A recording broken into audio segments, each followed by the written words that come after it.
चलिए, तो हम लोगों को पढ़ना है व्यापारो भावना सैवोत्पादना सैव चक्रिया क्रियो अकर्मकता पतेर नहीं यत्नो अर्थयिष्यते, ये कारिका पढ़नी है। अब यहाँ पर क्या है, एक थोड़ी सी जिज्ञासा होती है पहले तो कारिका में कि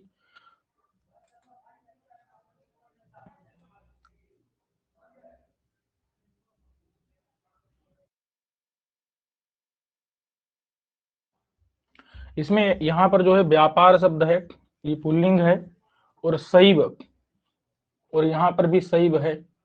ये शैव में क्या है भाई, तो शैव में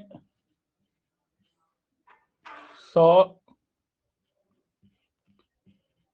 एव है, अथवा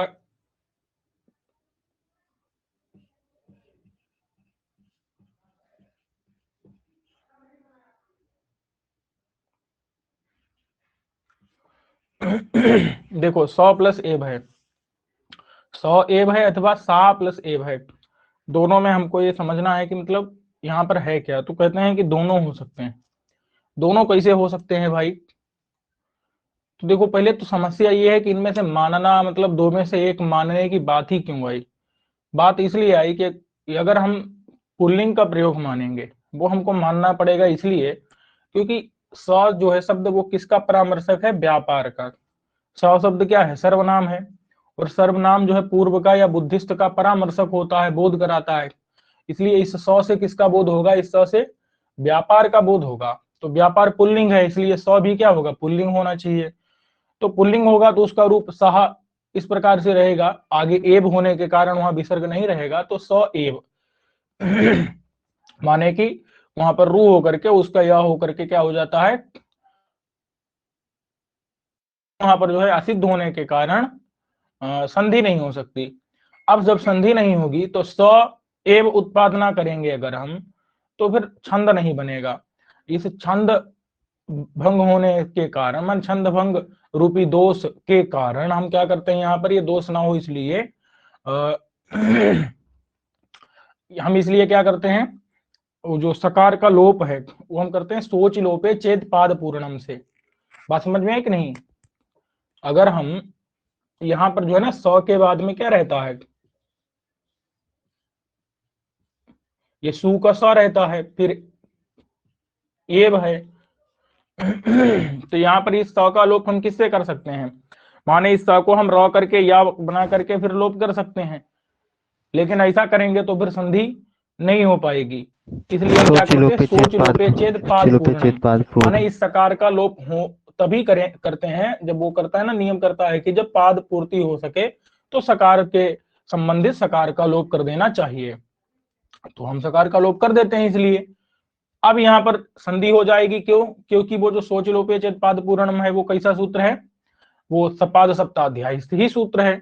इसलिए वहां पर जो है सकार का लोप असिद्ध नहीं होता है। असिद्ध नहीं होगा तो यहाँ पर जो है सकार के तुरंत बाद में ए, माने सकारोत्तरकार के तुरंत बाद में ए मिल जाने के कारण संधि हो जाएगी। इसलिए शैव उत्पादना इस प्रकार का प्रयोग बन जाता है। शैव चक्रिया, यहाँ पर भी जो है स शब्द जो है परामर्शक होगा व्यापार का, फिर इसमें भी संधि नहीं बनेगी अगर हम सामान्य प्रक्रिया जैसे होती है उसी प्रकार से करेंगे तो। इसलिए विशेष प्रक्रिया रहेगी कि इसके बिना पाद पूर्ति नहीं हो रही, इसलिए सोच लो पैसे पाद लोप करो, और जैसे सही सदासरथी राम, तो उस प्रकार से यहाँ पर भी जो है लोप होकर के संधि होकर के पाद पूर्ति हो जाएगी। लेकिन एक और भी विकल्प है, वो विकल्प क्या है कि यहाँ पर हम सा एव कर सकते हैं। ये सा जो है स्त्रीलिंग का मान सकते हैं, सा एव।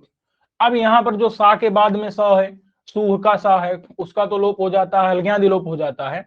इसलिए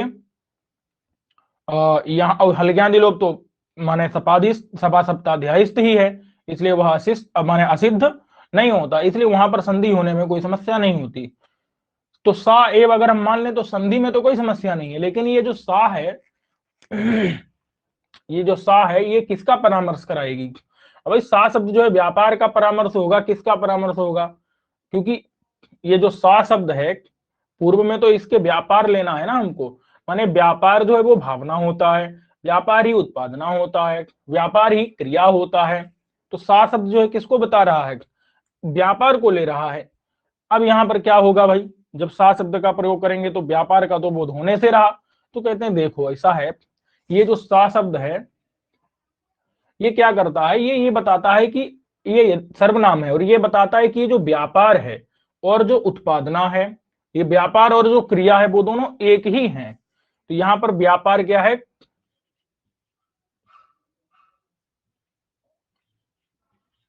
व्यापार उद्देश्य है, और यहां पर जो है भावना, उत्पादना, क्रिया, ये तीनों चीजें क्या हैं, ये तीनों चीजें क्या है, विधेय हैं। ये तीनों चीजें विधेय हैं। तो उद्देश्य और विधेय ये दोनों एक ही हैं, इस बात को बताता है ये सा शब्द। ये जो सा शब्द है, सा सर्वनाम क्या बताता है, ये उद्देश्य और विधेय दोनों एक ही हैं। तो जब उद्देश्य और विधेय दोनों के ऐक्य को बताने वाला सर्वनाम होता है तो वह कभी उद्देश्य के लिंग वाला भी हो जाता है, मतलब पुल्लिंग भी हो सकता है, कभी विधेय जो क्रिया है, उत्पादना है, उसके लिंग वाला भी हो जाएगा, इसलिए यहाँ पर जो है सा ये स्त्रीलिंग भी प्रयोग हो जाएगा। तो ये एक न्याय है कि क्या न्याय है, उद्देश्य विधेयो ऐक्यम आपादयत सर्वनाम तत्तल्लिंग भाग भवति। तो इस न्याय को जो है आप लोग क्या करिए, माने लिख लीजिए, याद कर लीजिए। उद्देश्य विधेयो एक बार फिर से कह देंगे।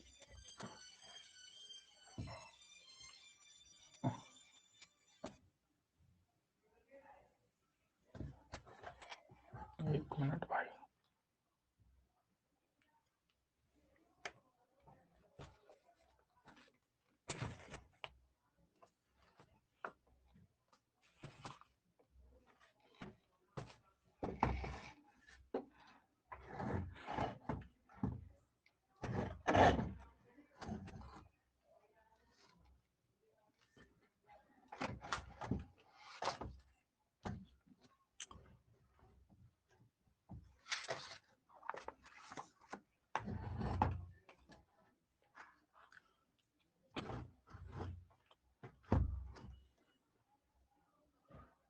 चलिए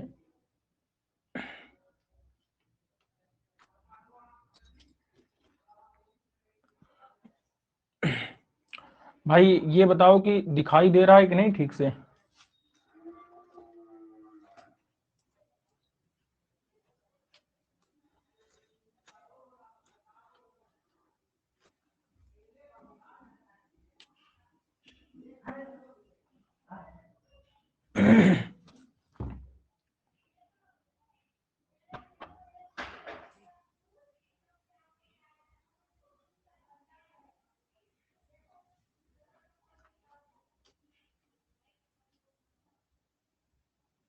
अच्छा एक मिनट,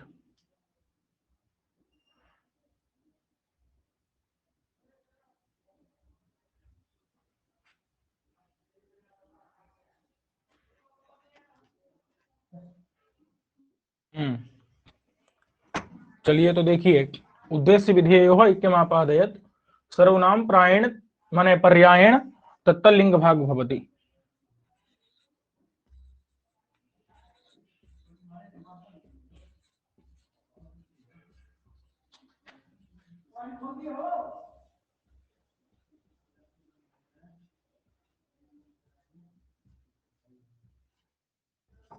उद्देश्य विधेयो ऐक्यमापादयत सर्वनाम पर्यायण तत्तलिंग भाग भवति।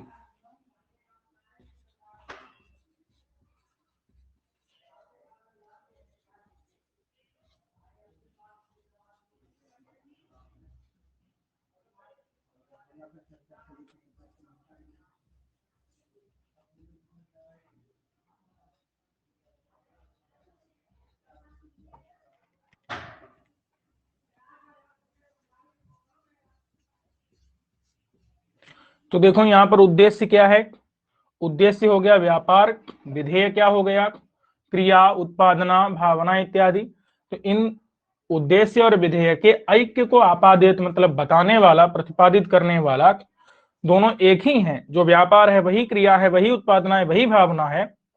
ये प्रतिपादित करने वाला जो सर्वनाम है, सर्वनाम है, तत्सर्वनाम है, वह पर्यायेण माने हम हमारी इच्छा के अनुसार हम चाहें तो उसको हम पुल्लिंग में भी प्रयोग कर सकते हैं, चाहे तो माने उद्देश्य के अनुसार, उद्देश्य व्यापार है, पुल्लिंग है, उसके अनुसार पुल्लिंग प्रयोग कर सकते हैं। अथवा विधेय क्रिया है, उत्पादना है, तो और वो स्त्रीलिंग है, इसलिए उसके अनुसार हम स्त्रीलिंग का भी प्रयोग कर सकते हैं।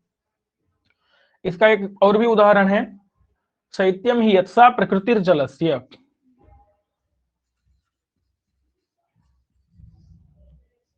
शैत्यम ही यत्सा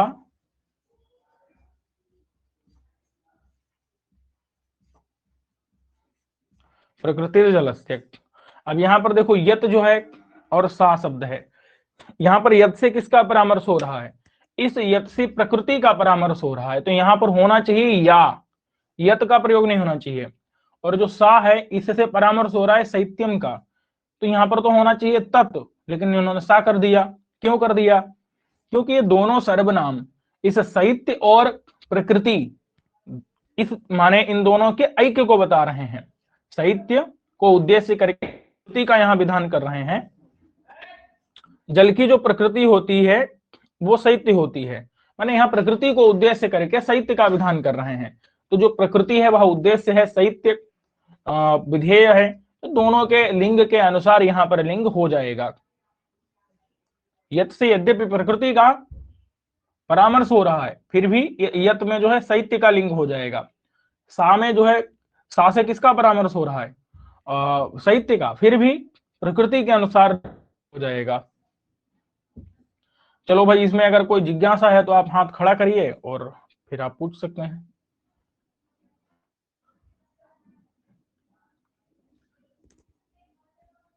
तो माने क्रियाओं अकर्मक, अच्छा ये हमने समझ लिया कि व्यापार, भावना, उत्पादना और क्रिया, व्यापार, उत्पादना और क्रिया, ये क्या होते हैं?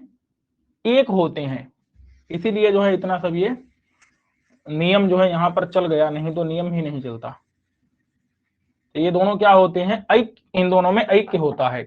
व्यापार, भावना, उत्पादना और क्रिया, ये दोनों क्या है? माने ये सभी चीजें क्या हैं? एक ही हैं। अब अगर हम अब बात कर रहा है कि क्रियों अकर्मकता पत्तेर, देखो ऊपर वाली इस कारिका के द्वारा कहना चाह रहा है, जो भी कारिका करता है वो ये कहना चाहता है कि धातु का अर्थ व्यापार, भावना, उत्पादना, क्रिया होता है। धातु का अर्थ व्यापार, उत्पादना, भावना, क्रिया ये होता है। और जो निचली पंक्ति है इसके द्वारा ये कहना चाह रहा है कि केवल फलमात्र यह अर्थ नहीं होता। क्योंकि यहां पर जो यत्न शब्द है ना, ये यत्न का अर्थ क्या है? यत्न का अर्थ क्या है? फल। माने कि नहीं यत्नो अर्थ स्थित, माने नहीं फलमात्रम,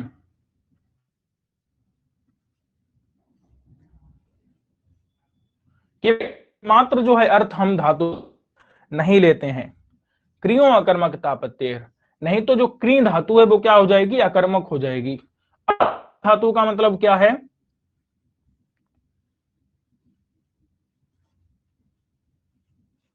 क्रिया का मतलब क्या है? सभी धातु। और यत्न का अर्थ क्या है? फल। देखो अगर हम धातु का अर्थ फल मात्रम नहीं लिखा है ना, नहीं यत्नो अर्थ स्थित माने नहीं फल मात्रम अर्थ स्थित, केवल फल मात्रम अर्थ माने केवल फल अर्थ हम धातु का नहीं मानते हैं। नहीं तो क्या होगा? क्री धातु अकर्मक होने लगेगी। क्री मतलब सभी धातुएं क्या होने लगेंगी? अकर्मक होने लगेंगी। क्यों होने लगेंगी भाई सभी धातुएं अकर्मक? क्योंकि लक्षण क्या है सकर्मक और अकर्मक का? तो सकर्मक का लक्षण क्या है?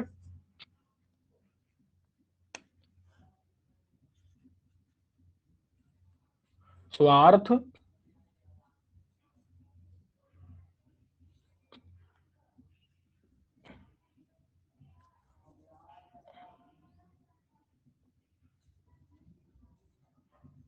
व्यापार,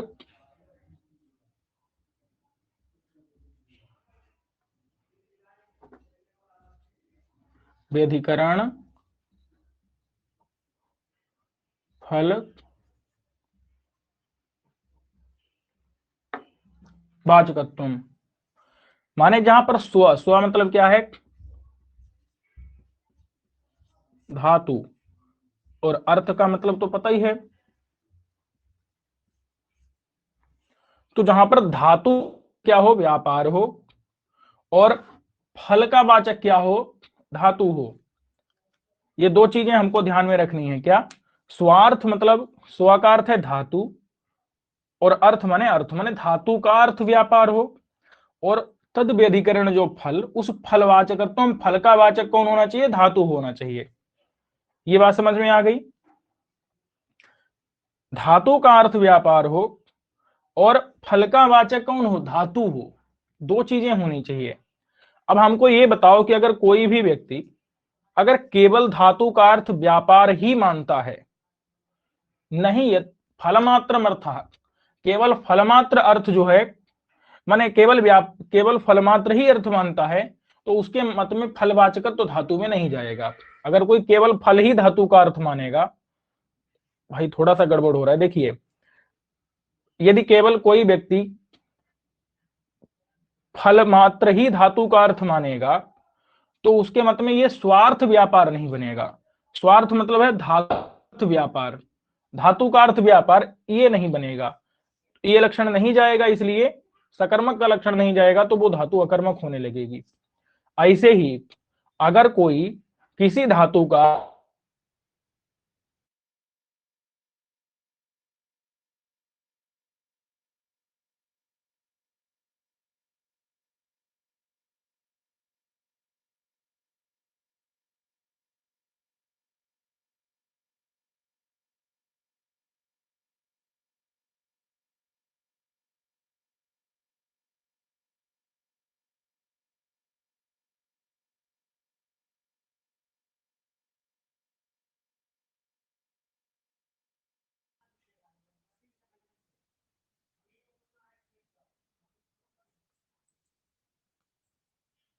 आवाज आ रही है कि नहीं मेरी? जी अभी आ रही है। अच्छा, बीच में कहां पर गायब हो गई थी? बस आप यही बता रहे थे कि वो जहाँ पे फल और व्यापार अलग अलग रहे व्यधिकरण हाँ उस देखो, यदि हम अकर्मक होती, धातु अर्थ क्या मानेंगे, सकर्मक होती। हाँ फल मात्र मानेंगे, तब क्या होगा, तो ये स्वार्थ व्यापार वहां पर नहीं होगा, इसलिए ये लक्षण नहीं जाएगा, तो वो धातु क्या हो जाएगी, अकर्मक हो जाएगी। और यदि हम धात्वर्थ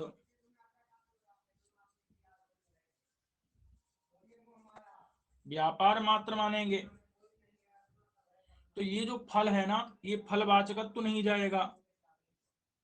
तो जब फलवाचकत्व तो नहीं जाएगा, तो भी धातु क्या हो जाएगी, स्वार्थ, वहां पर व्यापार होगा, धात्वर्थ व्यापार तो होगा, स्व माने धातु, तो धातु का अर्थ व्यापार तो होगा, लेकिन वहां फलवाचकत्व तो नहीं जाएगा। इस वजह से क्या होगा, वो धातु अकर्मक होने लगेगी। ये लक्षण किसका है, ये लक्षण है सकर्मक का।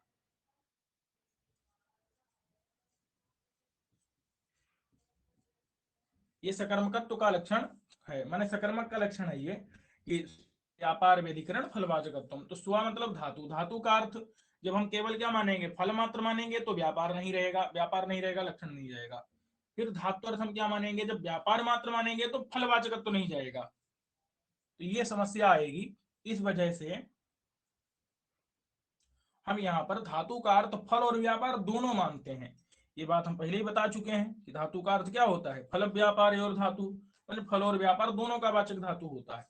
तब देखो, धातु का अर्थ व्यापार भी होगा और फल का वाचकत्व भी धातु में चला जाएगा, क्योंकि फल का भी वाचक धातु होगा। लक्षण अनुपपन्न नहीं होगा, माने कि लक्षण चला जाएगा और सभी में अकर्मकता आपत्ति नहीं आएगी। तो ये बात हमको समझ में आ गई। ये सामान्य रूप से कारिका का अर्थ हो गया। अब देखो भाई, हम जब विशेष रूप से, तो ये पूरा बढ़िया से व्याख्यान पूरा समझ में आ जाएगा। चलिए,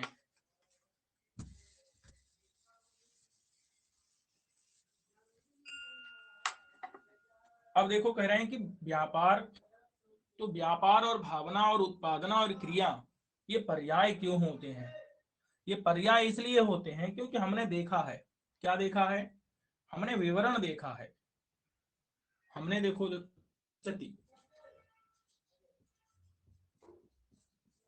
पचति का विवरण देखा है। पचति का क्या विवरण देखा है, पाकम उत्पादयति। पचति का विवरण क्या है,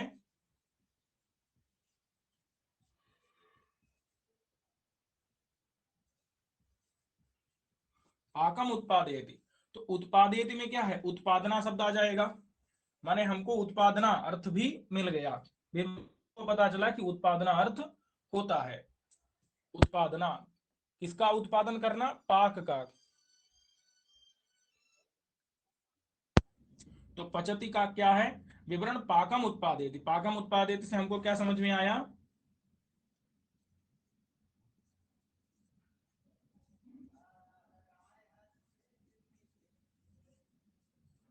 पाकना माने उत्पादना अर्थ जो है निकला विवरण से। अच्छा, ऐसे ही पाकम भावयति, ये भी आता है विवरण।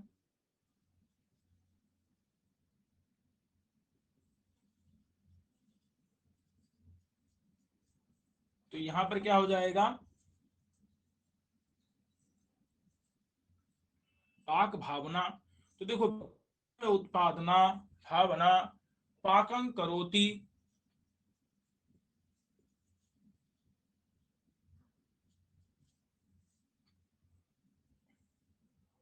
अरे भाई ये जो है लिखना बड़ा कठिन है,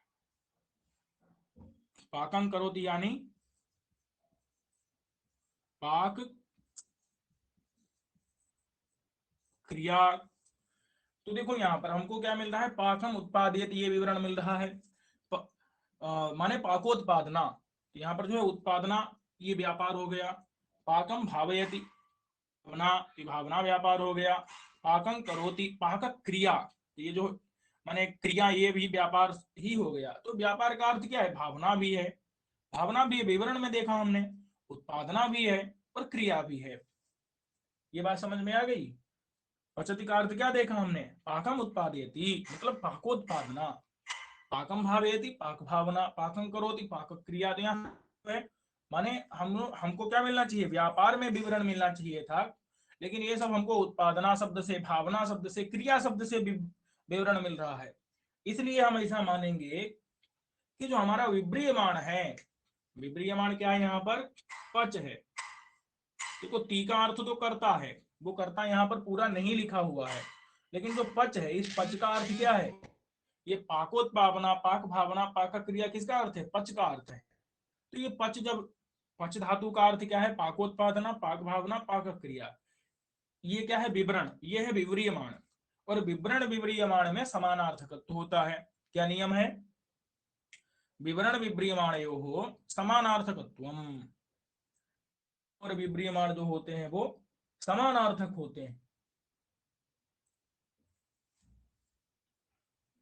ये भी भाई आप याद कर लो, बहुत जगह काम में आता है। विवरण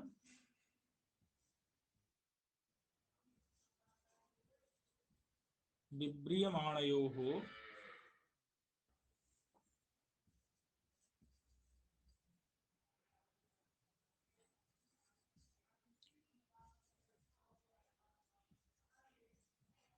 एकार्थवाचकता, विवरण और विव्रियमाण जो होते हैं वो एकार्थ के वाचक होते हैं, उसी अर्थ के वाचक होते हैं।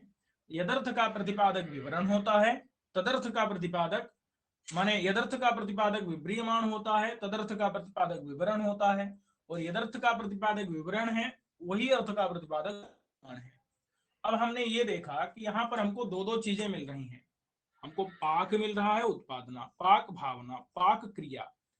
तो ये पच का विवरण है, इसका मतलब पच का ये दोनों अर्थ होना चाहिए। तो पच का अर्थ क्या हो जाएगा भैया, पाक रूपी फल भी हो जाएगा। ये जो इतना है ना, ये पाक अंश, ये सब क्या, ये फल है। और ये दूसरा तरफ का जो उत्पादना वाला भावना क्रिया अंश, ये क्या है, ये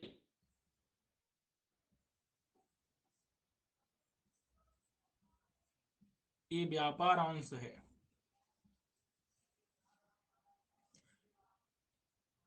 बात समझ में आई कि नहीं। तो पचति में पच धातु का जो है विवरण पाक और उत्पादना, पाक और भावना से दिया है। तो इसका मतलब ये है कि ये जो विव्रियमाण है, माने ये जो विव्रियमाण है, ये विव्रियमाण भी इसी विवरण के अर्थ का ही वाचक होना चाहिए। तो विवरण जो है पाक और उत्पादना पाक भाव क्रिया है, विवरण का वाचक होगा ये पच। तो यानी पच का अर्थ भी दोनों हो जाएगा, क्या, पाक रूपी फल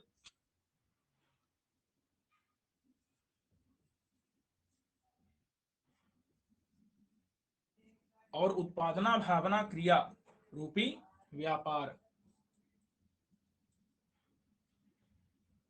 व्यापार भी अर्थ हो जाएगा, और ये व्यापार कौन सा होगा, ये उत्पादना भावना क्रिया, इन्हीं शब्दों से कहा जाने वाला जो है वो पच धातु का अर्थ हो जाएगा।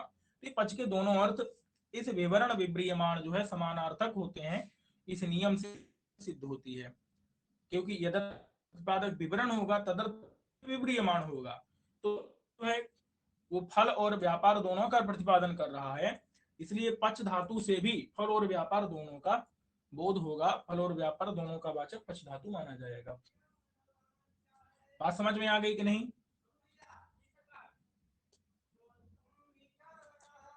बोलो बोलो, ये बात कि नहीं आई?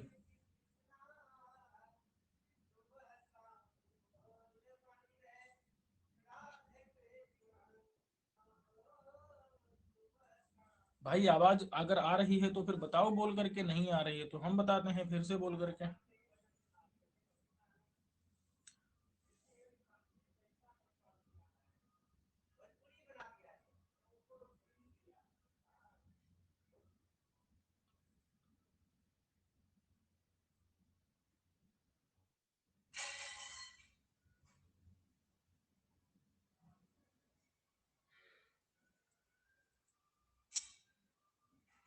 चलिए, मतलब जो है आवाज नहीं आई, ठीक है।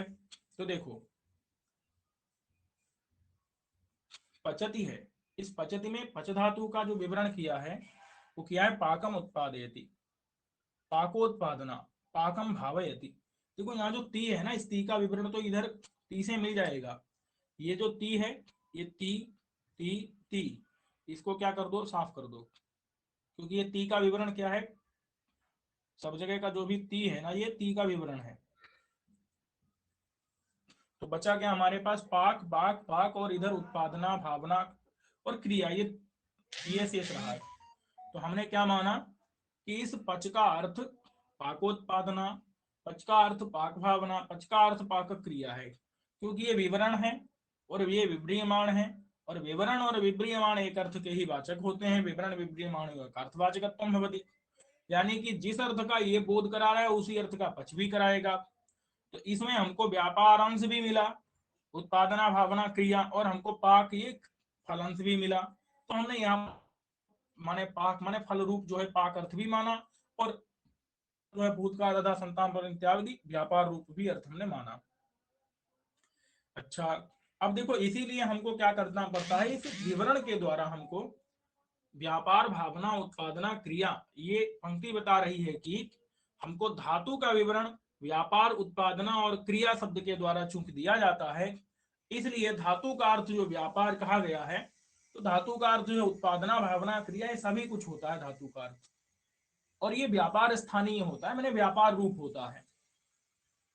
तो ये पहली पंक्ति के द्वारा क्या सिद्ध किया गया कि विवरण से हमको पचित अर्थ व्यापार मानना है। अब दूसरी है क्रियो अकर्मकता पत्तिर नहीं अतनो अर्थिष्यते। तो ये पंक्ति कहेगी भाई, अगर केवल फल मात्र अर्थ रखेंगे हम, तो क्रि मतलब सभी धातुएं अकर्मक होने लगेंगी। ये बात हम बता चुके हैं आपको कि केवल फल मात्र माने केवल फल अर्थ रखेंगे अथवा केवल व्यापार अर्थ रखेंगे, तो फिर सकर्मक का जो लक्षण था उसमें कहा गया था कि धातु का ही अर्थ व्यापार होना चाहिए, फल का भी वाचक धातु ही होना चाहिए, इसलिए अकर्मक का लक्षण वहां पर सकर्मक का लक्षण नहीं घटेगा, इसलिए सभी धातुएं अकर्मक होने लगेंगी।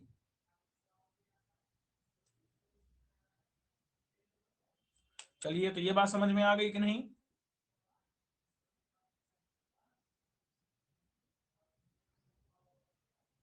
जी।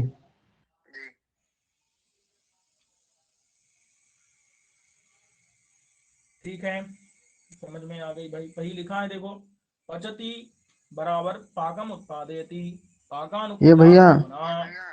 जी हेलो भैया। भैया, ये आप हाँ वो हाँ। भूमिका छोड़ गए क्या? ओहो, भूमिका तो छोड़ ही दिया, भूल गया।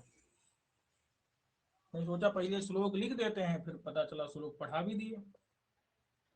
मैं सोचा ठीक आप है, कोई बात बोलेंगे नहीं। लेकिन। ठीक है ठीक है, भूमिका भूमिका कर लेते हैं पहले। देखो भैया, एवं सूची कटाह न्यायेन सोपपत्तिकम वाक्यार्थम उपवर्ण्य।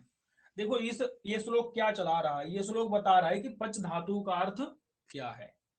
ये पूरा जो है कार्य का क्या बता, ये जो है व्यापार से लेकर के और स्थिति तक ये कारिका किस पर चर्चा कर रही है, ये कारिका इस पच धातु पर जो है, पच धातु का अर्थ क्या होगा इस पर चर्चा कर रही है। इसको पूरे वाक्य से कोई लेना देना नहीं है, पूरे वाक्य से इसको कोई लेना देना नहीं है। लेकिन इसके पहले जो भी कारिकाएं आई थी तो उन कारिकाओं को धात्वर्थ से लेना देना नहीं था, उन कारिकाओं को वाक्यार्थ से लेना देना था कि पूरे वाक्य का अर्थ क्या बनेगा, किस प्रकार से बनेगा। पीछे व्युत्पत्तियां नहीं आई थी, आख्यातार्थ संख्या प्रकारक बोधम प्रति, क्या क्या न्यायिक क्या मानता था, प्रथमांत पदजन्य उपस्थिति ही कारणम। हाँ प्रथमांत पदजन्य उपस्थिति कारणम, तो न्यायिक वाला था। अब वो वाक्यार्थ पर विचार था और उसका उन्होंने खंडन किया। उपपत्ति का मतलब प्रमाण आदि दे करके और जो है अन्य का खंडन करके फिर अपने मत का स्थापन किया वहां पर, अन्य के मत में गौरव दिखाया, वही अपने मत में जो है साधक हो जाएगा। इस प्रकार से पीछे ये सब क्या किया, वाक्यार्थ का प्रतिपादन किया। बोले क्यों ऐसा किया, वाक्यार्थ का पहले प्रतिपादन क्यों किया। आपने कारिका जब बनाई थी फल व्यापारी और धातु आश्रय तू तिंग स्मृता, ये कारिका तो पहले पदार्थ का प्रतिपादन कर रही है और फिर जो निचली लाइन है व्यापार तिंगर्थस्तु विशेषणम, वो वाली वाक्यार्थ का प्रतिपादन कर रही है। और जब आगे चले तो पहले वाक्यार्थ बता डाले पूरा पूरा, फिर उसके में पहुंचे। जबकि धातुअर्थ भाई कारिका में तो पहले धातु का अर्थ न बताया था, कहते हैं ना प्रतिज्ञा तमाह करके फल व्यापारी और धातु, वहां पर पहले धातु का अर्थ बताया, तो वो धातु अर्थ आपने पहले छोड़ दिया जब व्याख्या करते समय, पहले पूरा वाक्यार्थ बता डाला और फिर उसके बाद आप धातु अर्थ पर चल रहे हैं। इसलिए चल रहे हैं क्योंकि धातु अर्थ बड़ा है। और जब कोई किसी माने क्या बोलते हैं लुहार, तो लुहार के पास सुई बनवाने जाए, वो कढ़ाई बनवाने जाए, तो भले ही जो है बनवाने वाला पहले पहुंचा हो, लेकिन लुहार क्या करेगा, पहले सुई का ही निर्माण करके दे देगा, क्योंकि कढ़ाई जो है वह बहुत देर में बनेगी, उसमें बहुत ज्यादा परिश्रम लगने वाला है। तो ऐसे ही यहाँ पर भी वाक्यार्थ का निरूपण करने में अधिक परिश्रम नहीं लगना था, अधिक समय नहीं लगना था, इसलिए पहले वाक्यार्थ का निरूपण कर दिया। और बहुत विस्तृत जो विषय धात्वर्थ विषय है, क्योंकि इसमें बहुत ज्यादा लोगों के अंतर हैं, तो ये सब माने समय साध्य है, इसलिए इसको क्या कर दिया बाद में। ये सूची कटाहन न्याय समझ में आ गया।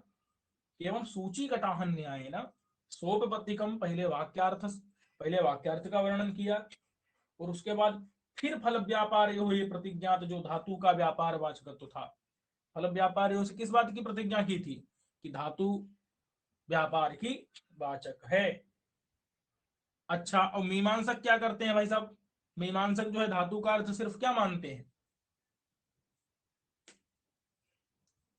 फलमात्रम धात्वर्थः। मीमांसक, हाँ धात्वर्थः फल मात्रम धातुर्था, फल ही धातु का अर्थ है, व्यापार धातु नहीं है। वही बता रहे हैं कि लडाद्यन्ते भावनाया अवाच्यत्व मदतः प्राभाकरादीन प्रति। देखो लडाद्यंत शब्द जो है यहाँ पर क्या हुआ है, समास हुआ है। कौन सा समास हुआ है, बहुव्रीहि ही हुआ है। क्या करेंगे, बोलो भाई, लडाद्यंत, इसमें क्या विग्रह करेंगे, लड आदि ही। अरे नहीं, लट लट आदि लडादि अन्ते।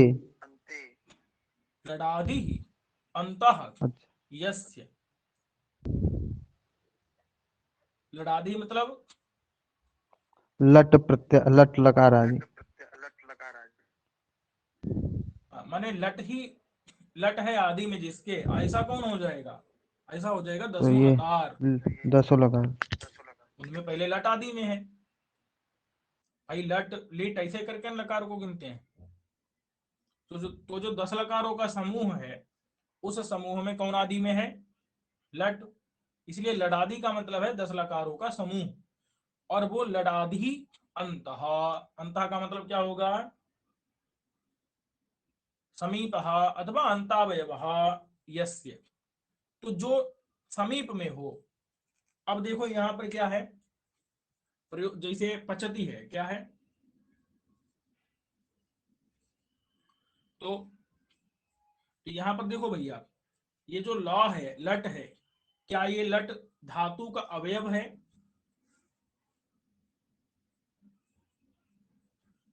नहीं है। नहीं है ना। इसलिए हम ये भी ग्रह नहीं कर सकते कि लडादि मतलब ये जो लॉ अंतः अंतावयव, इस पच का अंतावयव यस्य, तो यस्य से हम क्या ले लेंगे, पच ले लेंगे।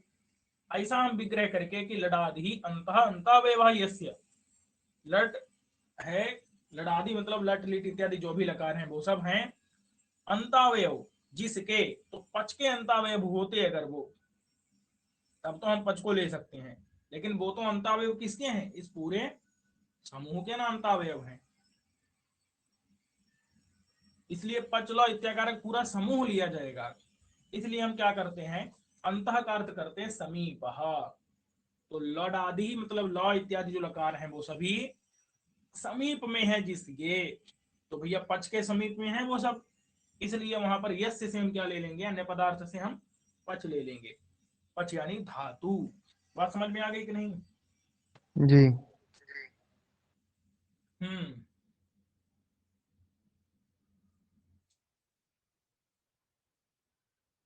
अच्छा, फिर उन्होंने एक बात और भी कही है कि तिंगंते माने तिंगंत में जो है क्या करते हैं,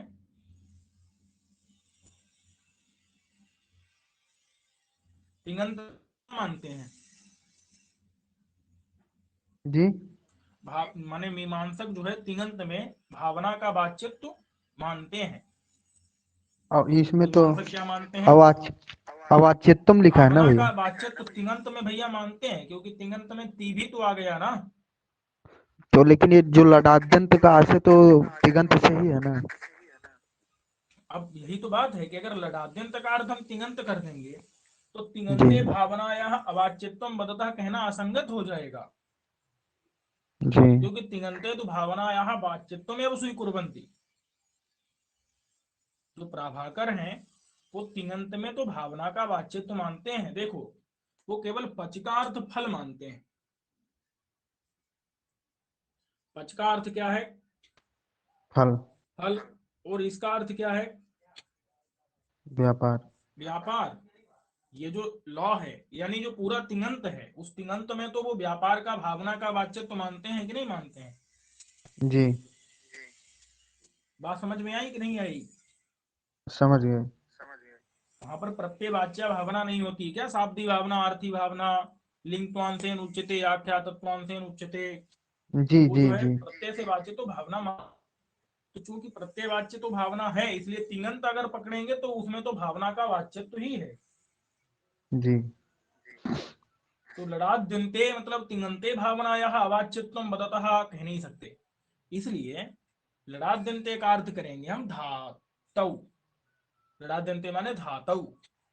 अब वो अर्थ जी। कैसे निकलेगा, तो लडाद ही अंतः अंतावयव यसे करेंगे अगर, तो वो लडादी अंत अंतावयव, वो तो तिंगंत का अंतावयव है, जी। तो धातु नहीं पकड़ सकते। इसलिए लडाद ही अंतः समीपः समीप। यस्य, तो सह जी बन आ जाएगा, गए। सह शब्द से जो हम धातु ले लेंगे, फिर अन्य अन्य पदार्थ शब्द पदार्थ बन धातु जाएंगे। हो जाए। जी। बात समझ में आ गई? जी। तो ऐसे जो प्राभाकर हैं जो कि धातु में व्यापार वाचकत्व नहीं मानते हैं, सिर्फ फलमात्र बोधकत्व ही मानते हैं, ऐसे लोगों के प्रति क्या कर रहे हैं। अच्छा, और भी लिखा है कि प्राचीन नैयायिक आदि संग्रह, प्राचीन नैयायिक जो है वो भी मीमांसक की तरह फल धातु का अर्थ मानते हैं, और कृति ही आख्यात अर्थ, आख्यात का अर्थ जो है कृति मानते हैं, धातु का अर्थ व्यापार वो नहीं मानते हैं। यद्यपि जो नए नैयायिक हैं वो आख्यात का अर्थ कृति मानते हैं, लेकिन धातु का अर्थ फल और व्यापार दोनों मानते हैं। उनके मत में गमनानुकूल, व्यापारानुकूल, कृतिमान चैत्र इस प्रकार का बोध होता है। माने वो फल व्यापार तीनों को लाते हैं, और कृति से जन्य होता ही है व्यापार, में कोई समस्या भी नहीं है। लेकिन जो प्राचीन नैयायिक हैं वो सिर्फ फल माने फल को ही धातु का अर्थ मानते हैं और व्यापार को आख्यात का माने कृति को आख्यात का अर्थ मानते हैं। तो ऐसे जो प्राचीन नैयायिक हैं और जो मीमांसक हैं, उन मीमांसकों के प्रति व्यवस्था दे रहे हैं, उनको व्यवस्थापित कर रहे हैं। बात समझ में आ गई कि नहीं? जी भैया।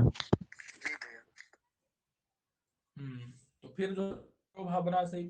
चलो भाई ठीक है। अब इसमें जो है व्यापार पद क्यों दिया, ये व्यापार शब्द क्यों दिया, इस पर हम लोग कल चर्चा करेंगे। और जो भी है इसमें प्रश्न उत्तर है उनको भी कल देख लेंगे। अभी सामान्य रूप से आप इसको देख लीजिएगा, क्या विवरण है, क्या हो गया सब। ठीक है जी भैया। ठीक है। प्रणाम भैया। ठीक भैया, प्रणाम।